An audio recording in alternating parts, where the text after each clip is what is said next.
ay sobrang excited at sobrang nagpapasalamat sa suporta ninyong lahat. Of course, sa SM Cinemas, maraming salamat. October 15 na po, tatlong tulog na lang papalabas na ang Quezon.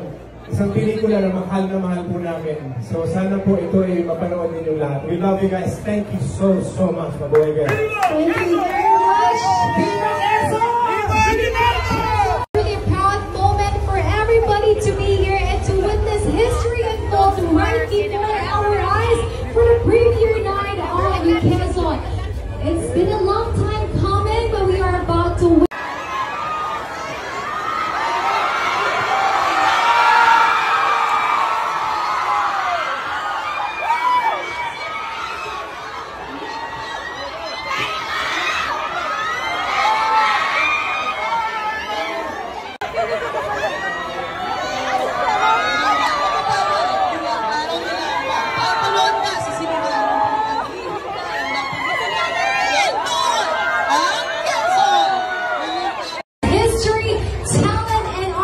on the big screen. And now, ladies and gentlemen, konting panahon na lang, we are about to witness the premiere of the film Quezon. Again, we are inviting everybody to please watch the film on October. Sir Jericho, hello, or should I say, how are you, Mr. President?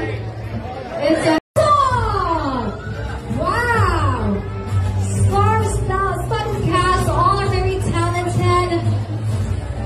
really contributing so much to the Philippine entertainment industry. And now, joining us here on the red carpet are the cast of Quezon: Nicole Loco, Recha Piselio, Ana Abad Santos, Therese Malvar, Joros Gamboa, Angeline Bayani, Bonji Pasqua, Jake Macapagal, Camille, Chris Villanueva, Eva Villaflor. Una-una, bago invite, no, I want to be part of one. That's definitely a dream of mine as an actor. And syempre po, istorya pa ng Pilipinas to eh. As someone who has always been excited for the third installment of the trilogy of the Bayaniverse, I'm so excited to watch it. And I know how much effort and preparation has been put into this. So super excited ako na. So wakas malapit na natin kumano. That's true. And I know, I'm assuming that you were able to hear some parts of the movie. So Or interviewing me with a bang. With a bang. With a bang. But lovely to have you here. It's an honor to have you here. Now, I'd like to know naman, Sir Joros, how does it feel to be part of such a magnificent piece? Here supporting us. This was kind of like a long journey for us. And the support meant so much para sa aming lahat. But one thing I want to say personally is thank you to all the writers, the producers, and the directors who make films like this. Sobrang exciting for all of us to play, to prepare for, and to remember. And something that will last for a very, very long time because this movie is so special para sa aming lahat. So please enjoy and just let the feelings flow. Again, we are inviting everybody to please watch the film on October 15 in cinemas nationwide. MTV Studios are very proud of the quality of the film and the production value in every film that we make. So I think you're going to be able to see that in Quezon. Filipino talent. We're going to witness the Filipino talent, the quality of Filipino talent. Now, Ms. Daphne, before I let you go and enjoy the company of your friends of the cast inside the cinema, I'd also like to know what made TVA Studios complete the trilogy. Aside from, of course, the commitment to the people, commitment to the nation, what made you want to really finish and tell the story of Quezon to everybody? Actually, short answer, inumpisahan namin, so we have to finish it.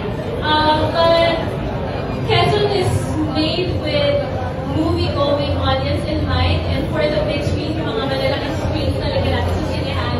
So it's part of our advocacy and our goal na gumawa ng magandang pelikula para may mapanood yung mga Pilipino. Here on the red carpet of Quezon, can you please share to everybody what made you say yes to directing this film?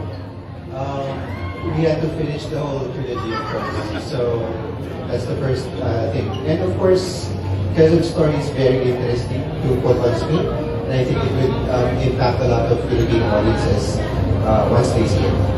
I love that, and it piqued my curiosity even more about the film. And I'd like to know, Direk, you have directed so many films in your lifetime. I'm actually a fan.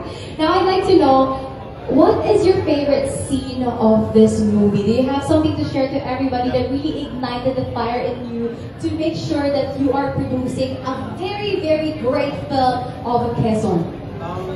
I'd say watch out for the campaign parades between Quezon and Aguinaldo, because it's the highest, most dramatic thing in the whole movie, and I think enormous the Filipino film talent is.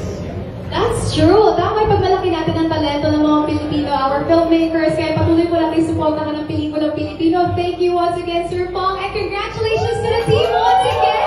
I know you guys are so proud and so excited for this. Congratulations in advance, and thank you for sharing your talent not just to the nation but also to the rest of the world. Again, palakpakan po natin our Director of Photography, Sir Pong. Yes! Woo! Can you have anything to share to everybody that you haven't shared with anyone else yet that you're looking forward for everybody to see in the movie? Well, this is my first time in a movie, so I'm excited for you guys to see me. And I'm excited for you guys to see the cast that has been together for 10 years. Right, so this is like not only is the cast and crew, but this is a family as well. So I hope you guys can see the chemistry that these people have. And I hope you guys feel like you're thrown back in time to the 1920s as well. Well, we're